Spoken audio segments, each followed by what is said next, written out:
But ultimately, what got down to my ears was we're all going to die. It's going to be a catastrophe. The world is literally going to end.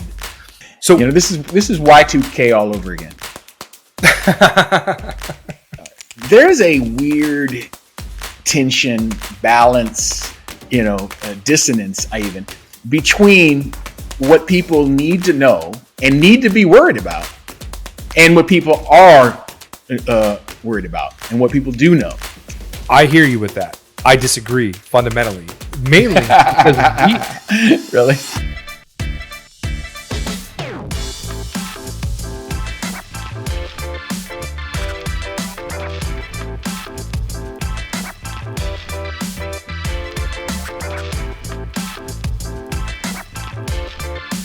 Hey everybody, welcome back to the Cyber Guys podcast, the cybersecurity podcast for everybody. I'm Andrew Valencia, joined as always by Mike Hill. And today we're looking at the World Economic Forum's Cybersecurity Outlook for 2023 that spawned such headlines like catastrophic mutating event will strike the next 2 years, or catastrophic cyber event in the next 2 years guaranteed. But first, please hit the subscribe button if you haven't already. Hit that like button. And if this is your first time joining us, welcome. Thanks for joining us. And if you're coming back, welcome on back. All right, let's jump into it. Andrew, this is going to be a great topic today because everyone in our space, all of our customers, everyone who is a consumer of cybersecurity is quick to think that cybersecurity professionals are all about scaring you, being calamity howlers, end of the world is nigh type stuff. So let's break down the latest iteration of this very thing. This is going to be good. Yeah. So every year, the World Economic Forum comes together. They typically come out with a report. They title the Cybersecurity Outlook for the next 12 months, the next year. And in it, it details a lot of the research that they've done, what they see at a global scale. And recently, if you've looked in the headlines, you'll see that there have been quite a lot of headlines that state World Economic Forum or Davos 2023, states catastrophe, cybersecurity apocalypse. Popular Mechanics had a catastrophic mutating event will strike the world in 2 years, report says. So the question we ask today is that accurate? Is that, even if it is accurate, is it helpful? Or does it contribute to something that we've talked about before? Security fatigue. So this is Y2K all over again. I don't know that it's Y2K all over again. And here's the only reason why I disagree. I don't know that there is a disagreement among experts that yes, the risk is there for what we would consider catastrophic or heavily impactful cybersecurity threats out there. Here's why I say it's like Y2K all over again. Anyone in the 90s when I was really just getting into the cybersecurity space, but was already, having been in IT and being a computer scientist for a while, in the mid 90s, a light bulb went off in the minds of a lot of people that, hey, we've built all these computer systems, critical infrastructure computer systems, with only a 2-digit date for the year. If we get to 00, all of those systems are going to malfunction. That was the awareness that everyone came into. And that's what led the panic. And the truth is, some of the things that could have happened when the year flipped to 2000 could have happened. But it was a matter of how well prepared everyone was. Those organizations that prepared, Y2K, no big deal at all. And it was overblown, and all the calamity howlers were shown to be, really just being excessive. But for organizations that did not update their computer systems, they did find and have catastrophic failures. It's just, we took it seriously. And by taking it seriously, the catastrophe was averted. And that's the thing that I'm getting from this Davos. If everyone stays with the status quo, yes, there could be some truly catastrophic cyber events. But is that really going to be what happens? Well, I'm so glad you actually brought up Y2K, because I feel like I have a very nuanced view on this, because I'm a little bit younger than you. And when A little Y2K bit. was going on, I was not in cybersecurity. I wasn't even in IT. I was still in school. So everything that came to me about Y2K was planes are going to fall out of the sky and nuclear power plants are going to blow up and we're going to lose power. Our cars aren't going to work anymore. The internet's not going to work. Even in 2000, that was still in 1999. It was still in its infancy. I had gone on the internet probably, 50 times at that point on the family PC. But ultimately, what got down to my ears was we're all going to die. It's going to be a catastrophe. The world is literally going to end. So when I look at these reports that come out of Davos, that yes, the highlights are there, that there is significant risk of a cybersecurity catastrophe happening in the next year. Any subject matter expert we understand that the risk is there. But to the layman, what they're hearing is, oh my God, we're all going to die, right? So the question, right. I think we look at that, when we look at those statements and we look at a lot of the journalism that is around cybersecurity as a whole, we look at it with very, very these hot button issues that have clickable headlines that create a lot of buzz. And for the layman and some of the subject matter experts alike, can cause undue panic or even worse, honestly, a certain fatigue, right? Or a... Yeah. And well, anytime we're hyperbolic, anytime people are making hyperbolic statements, you're going to sometimes get a backlash to that. But, as we've talked about many times on our show, there's a weird tension, balance, dissonance, even between what people need to know and need to be worried about and what people are worried about and what people do know. And that's why, again, like I said, I was there for Y2K. The people who understood what needed to be done and who actually had their people do what needed to be done, it was no big deal. And we didn't get planes falling out of the sky. We didn't get the ultimate catastrophes.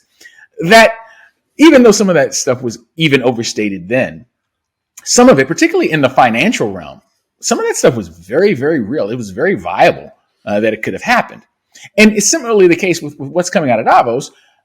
If we don't improve cybersecurity infrastructure and even the psychology of developing and maintaining security on systems and the need for it, if that doesn't change, then we are just one good hack away from something that would be potentially devastating to either the economy, the critical infrastructure, or something else, maybe something worse. But let's take a look. I mean, what did they say?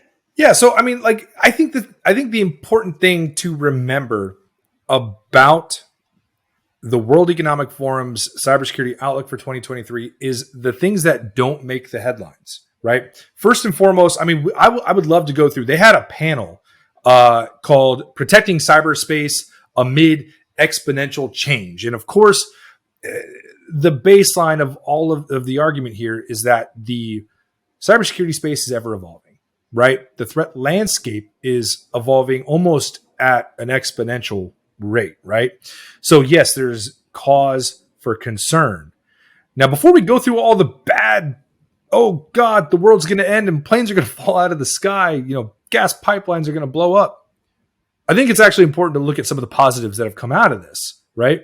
So the Cybersecurity Outlook, the report that they've published, which we'll link down in the description below, had some actual positive spots. One of the ones I want to talk about is the state of communication between cybersecurity experts and business leaders. And overall, and we'll put this up on the screen so you can see it, but overall, we've seen an increase in not only awareness of cybersecurity risks, but an overall increase in the understanding and acceptance of the importance of cybersecurity, which that's a big win. Big win for our guys. big win. Right? Because that was not the case. Even recently. It was right. So that's a big win. Big shift in the past year. Right? That essentially we have gained ground in the conversation between business leaders and cybersecurity experts. We have come together more so than we have in the past. Now, I don't get me wrong. The numbers aren't great. We're not even. It's just better. It's just better. It's better. So let's bring that up. So right now, there is consensus amongst business leaders and cybersecurity experts and cybersecurity leaders that, with regards to them both strongly agreeing to sector-wide, or the need for sector-wide regulatory enforcement that would increase cyber resilience. What does that mean, right? More regulations, more laws, more need for governance and compliance, right? So 17% of cyber leaders and 29% of business leaders agree on that. That's a lot more than has been in the past. Now, yes. Mike and I, but we have to be honest though. Even though it's more than what used to be passed, both of those are minorities, not majorities. But it's improvement. So we take our wins where we can. So I've tried to be an optimist on this one. Yeah. But ultimately, you got to look at the inverse of the number. I mean, the other side of that number is 70% don't. 70% either agree or neither agree, or I'm sorry, neither agree or nor disagree, or disagree or strongly disagree with that sentiment. There's 70 some odd % of business leaders out there that do not think we need more governance compliance in the cybersecurity industry. That's a big problem. That's something that, Mike, you and I run into quite often, right? Is when we talk to business leaders and we explain the importance of, here are the cyber risks, here's the threat landscape, here's what we recommend you do to safeguard your operations. A lot of times that takes a back seat to the operations themselves. Yeah. Well, and it's because it's viewed as something separate. It's viewed as something new. You have to do some regulatory burden that is being added to their heavy workload as it is, or their heavy operational need as it is. So that's, part of the problem that you get, a number in the 70% range that's not on board because they don't see it. And part of that you got to take on our industry. I mean, we have the problem in our business of people not thinking business, not thinking in terms of how cybersecurity supports mission objectives, business objectives, profit motive, whatever it is. It's just like the old thing we talked about last time. Not appreciating that availability is the core thing that we're really there to provide and protect, not just confidentiality and integrity. But because sometimes as an industry, we fail to give proper recognition to the business priorities, we don't communicate it in those terms well enough or often enough. So we haven't, convinced that other 70% the way we need to. But it's still good to see the improvement. Right. And that's why reports like this, or headlines, quite honestly, where, catastrophe, apocalypse, massive disruptions, those doomsday headlines are a detriment to cybersecurity professionals like us, because the laymen see those headlines. They are not going to go look at the Davos report in depth. They're not going to read 36 pages on what the World Economic Forum sees as the cybersecurity landscape 12 months out. They're not going to look at that. What they are going to see are those headlines with those very, very, minor takeaways, or the worst, case scenarios that are put into those reports. That's what they're going to see. Sensationalism. Sensationalism is always, cornerstone of media. So, and that's unfortunately where we come into, how we go about communicating cybersecurity risk and the reality that is posed by the threat landscape that's out there now. So how do we fix that? How do we discuss that with business leaders and laymen alike? Yeah. That's something that we do a lot in our consulting work, and without plugging our business too much, one of my big mantras is right sizing, not repeating. The idea that we're just going to take rules and arbitrarily apply them to every organization, it's just not the way to do it. Right sizing the solution for what each organization needs is the only way to get the necessary buy-in. But that's not the status of our industry right now. Our industry is heavily driven by two factors: technology and regulation. So you're either implementing the latest technology or you're burdened by the latest regulation. But the reality is everybody needs cybersecurity, and most organizations, small businesses, mid-sized businesses, and everybody else is somewhere in between. They may not be a regulated industry.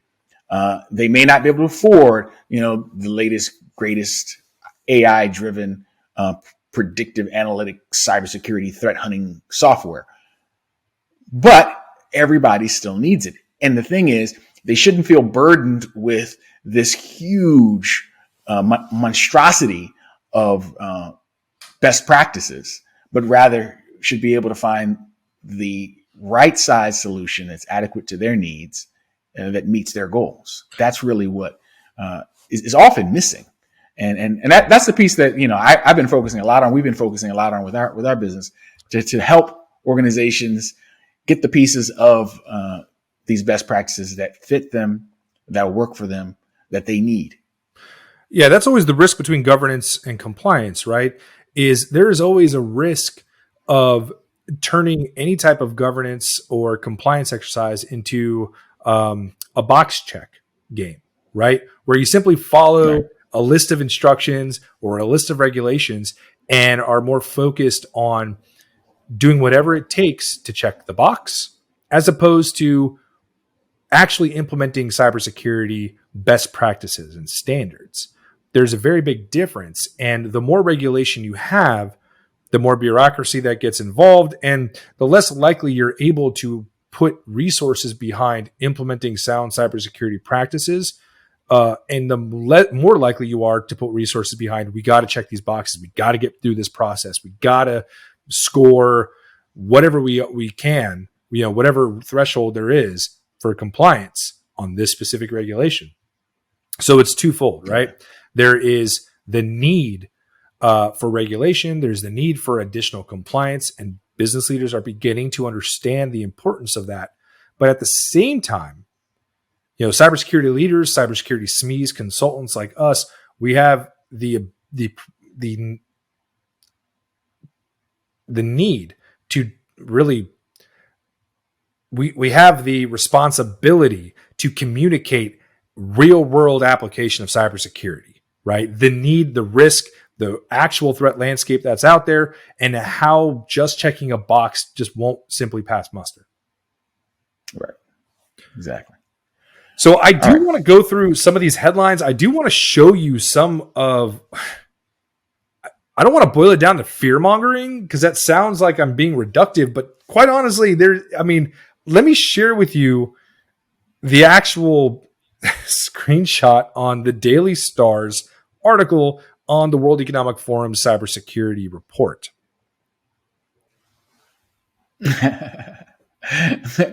All right, it doesn't look good when you start off with guys in these biohazard suits.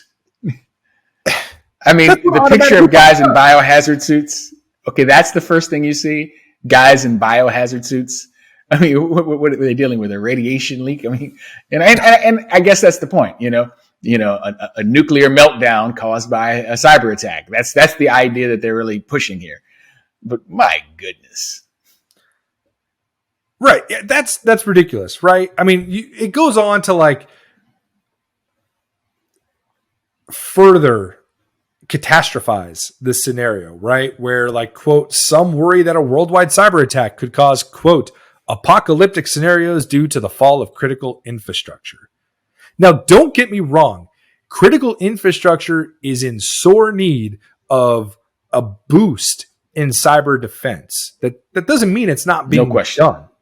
Yeah, that doesn't mean it's not being done. I mean, that was the whole reason why NIST turned their attention to the private sector with the cybersecurity framework. That's the whole reason that guidance has been given from the government, and even new regulations have been applied.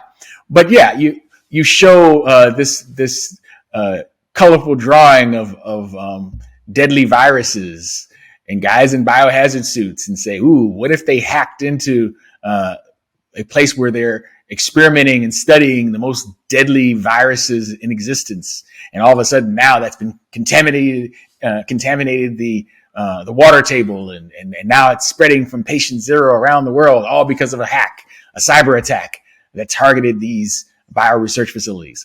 Okay, yeah, that's a scary thing. Sure, put it on the cover. Why not? Come on, man. That's sensationalism at its worst. It's not great. And then when you actually peek back behind what we're talking about here, this is a quote from the Albanian prime minister that, basically they're saying, hey, the societal collapse from a catastrophic cyber attack could be worse than what we saw with COVID-19. And I know every cybersecurity SME that hears that goes, duh. We know that. It's true. We understand that. We get that. We have a full understanding of what could happen. But to the layman, what does that do? Right? What is it doing except anything but sensationalizing and really catastrophizing something that perhaps doesn't need catastrophizing? Yeah. But, the thing is, I hate to straddle between two different perspectives on this, but I kind of have to. On one hand, when you don't create this level of fear, concern, angst, the motivation to get people off their tuckuses to do something is just not there. I go back again to Y2K because I lived through it. We worked in it. I worked with Y2K remediation teams. So I was in the business. I was right there dealing with it, 25 years ago. But here's the thing. If people were not as afraid of what could happen when all those computer systems flipped from 99 to 00, if they weren't made fearful of that, I don't know that we wouldn't have been. I don't know if we wouldn't have been successful. We may not have been as successful as we were. I mean, lots of money, a lot of attention, a lot of energy went into preventing, the things that were more likely to occur. I mean, there were certain things that were sensationalized. There's just no way those things were going to happen. It was an exaggeration designed to just get people, to tune into the news. But at the same time, without that overreach, without that overstep, I don't know that the Y2K team that I worked with would have been properly funded and staffed. So I don't know. Maybe not. I fully understand and appreciate that viewpoint, 100%. But I think there's something fundamentally different about Y2K versus the cyber security risks that we're seeing today, and that's the responsibility of the everyday user that's involved. Now, that's true. But let's not miss the more fundamental difference. You see, with Y2K, there was a specific date. We have a deadline. There was a clear objective. We have to turn these 2-digit dates into 4-digit dates or scuttle these systems that, rely on the 2-digit dates. It was very, very clear when it needed to be done and what needed to be done. This is a very different situation. We have amorphous threats coming from countless different directions, and there's no one solution. And yes, like you mentioned, part of it is on the users, but even beyond the users, there is an infinite number of vectors that could be utilized to target some of these critical systems, which makes, frankly, some of this calamity howling even more credible than some of the things people said about Y2K. I hear you with that. I disagree fundamentally, mainly because Really? we know that what is the number one vector of attack when it comes to cybercrime and to hacking and to breaches? Yeah, phishing, Human. users, exploiting the human weakness. Exactly. The everyday user, some of the very same business leaders that do not think cyber risk is very important to pay attention to, they are part of the problem, no question. they are part of the problem. And so when you take that and you marry that up with the idea that there's a catastrophe coming, there's not much you can do about it, the problem is systemic, you as an everyday user are going to hear those headlines and go, what am I supposed to do? Yeah, no, I take your point. I do. I take your point. But my point is really addressing a different side of it, though. You know, and that's the side of why some people who are not as ambivalent also feel like it's hopeless.